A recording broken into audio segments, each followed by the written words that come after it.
We'll be talking about tradition, and I'd just like to say that as part of the ongoing sort of prayer and intercession here at St. Luke's, we've been praying in Thanksgiving for Nancy this week. Nancy found a new job. However, that job will take her away from us. She'll be moving to Michigan. I know a lot about that state. It's a great state, but we are saddened by that. But at the same time, we're thankful. And so part of the tradition is that before you leave, whenever that date may be, the 23rd will be your last. So the 23rd, we're going to have some things that we got to do up here before you go, to love on you before you go, okay? So that's part of tradition here. I think it would also be a good idea for us to just take a few moments and kind of take stock of where we are in our readings from Holy Scripture before we move on. And let me assure you, we have moved on. If you recall, we've been in John for several weeks. Well, now we're back in the Gospel of Mark, and we're going to stay in Mark until Advent. Along with those readings from John, we had been we had read through almost the entire letter to the Ephesians. And now that letter is done, we're moving on to James. And once we get through James, we're going to read through Hebrews. And that will take us to the end of the year. And the Old Testament is no different either. I'm sure that you've noticed a change there. We've sort of been reading through these great narratives of the personal histories of Solomon and David. And this morning, we get the Song of Songs out of nowhere.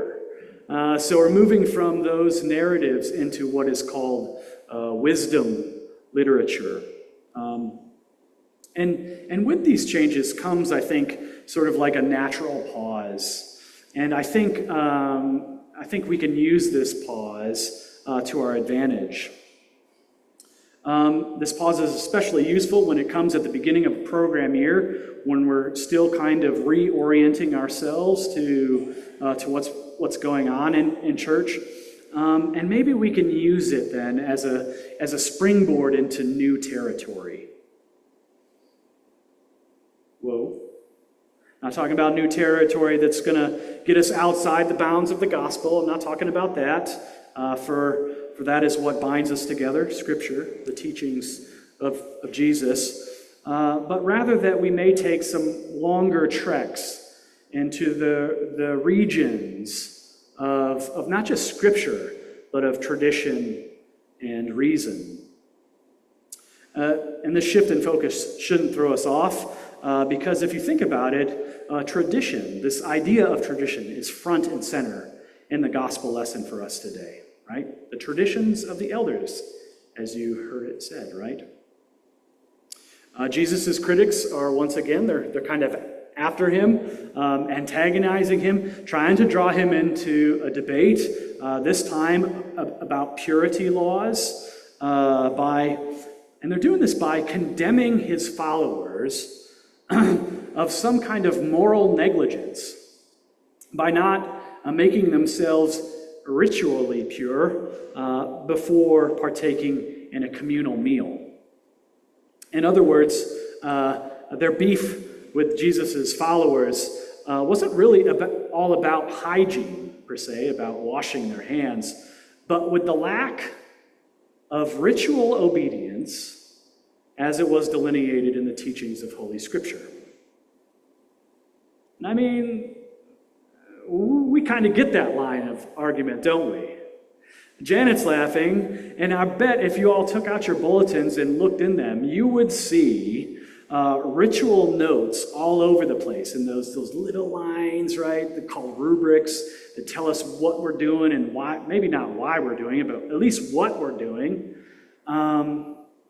And so tradition, ritualism in some sense, is a major part of our identity as Episcopalians. And if you want to get pretty specific about this action, there is even a part in the Eucharist where the priest washes their hands. Yeah.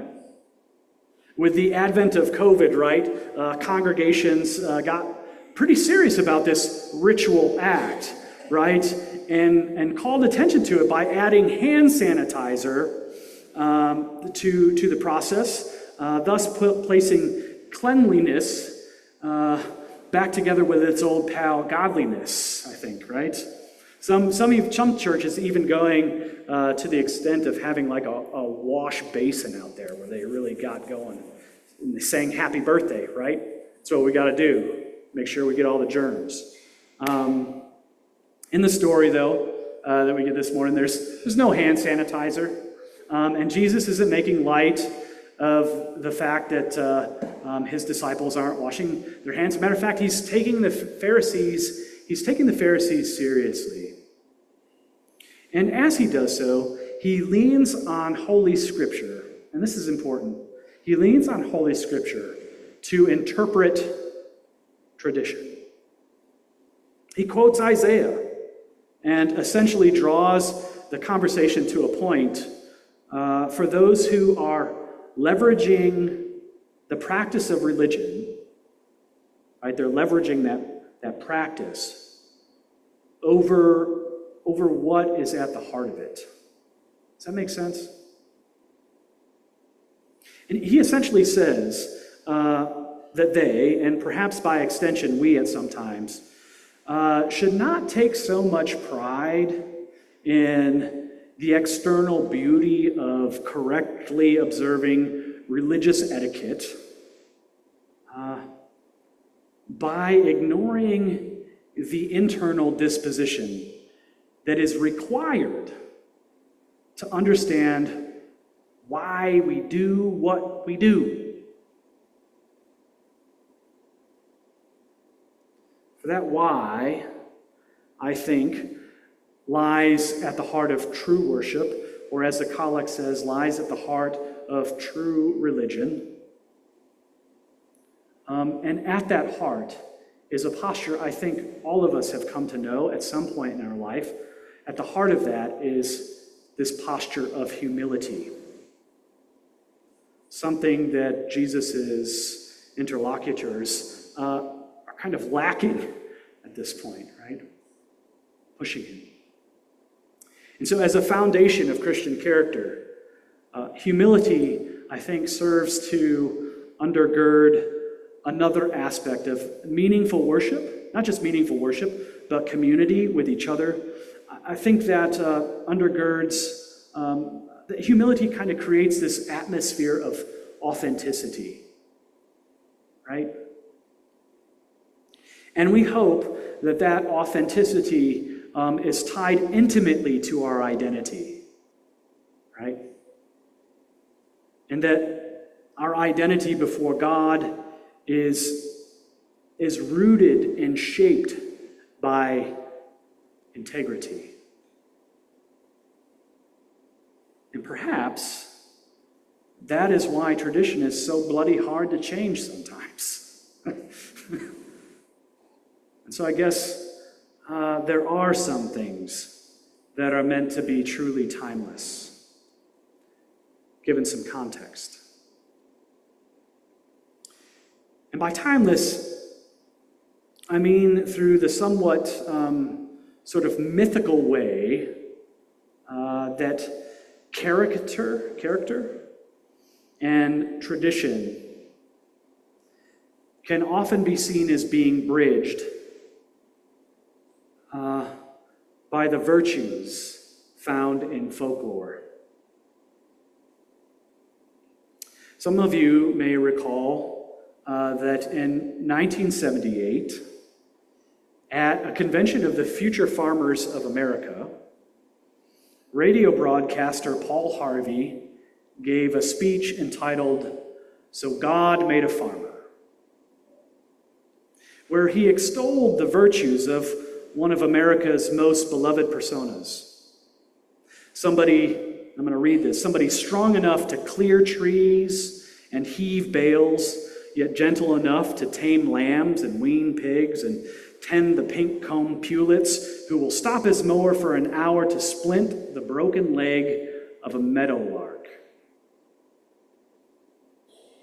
Really? Like, come on, come on. Somebody with arms strong enough to rustle a calf, and yet gentle enough to deliver his own grandchild. Somebody to call hogs, tame cantankerous machinery, come home hungry, have to wait lunch until his wife is done feeding the visiting ladies, then tell the ladies to be sure and come back real soon, and mean it. Mean it.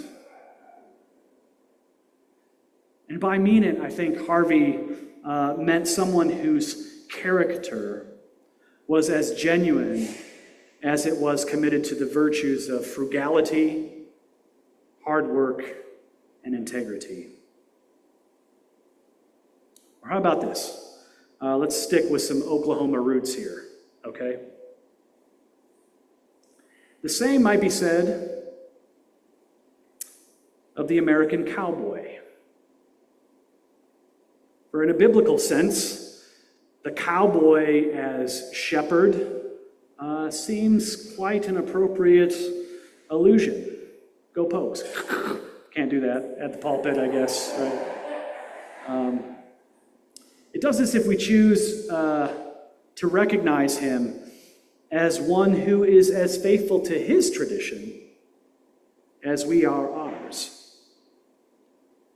And perhaps it is those horse whisperers who, with measured skepticism for the letter of the law, seek to live by the heart of it, and whose proclivity to relish food and drink, along with their inextricable link to land, livestock, and often we hear, right, hapless townsfolk, for which they seem ready to lay down their own lives for, right?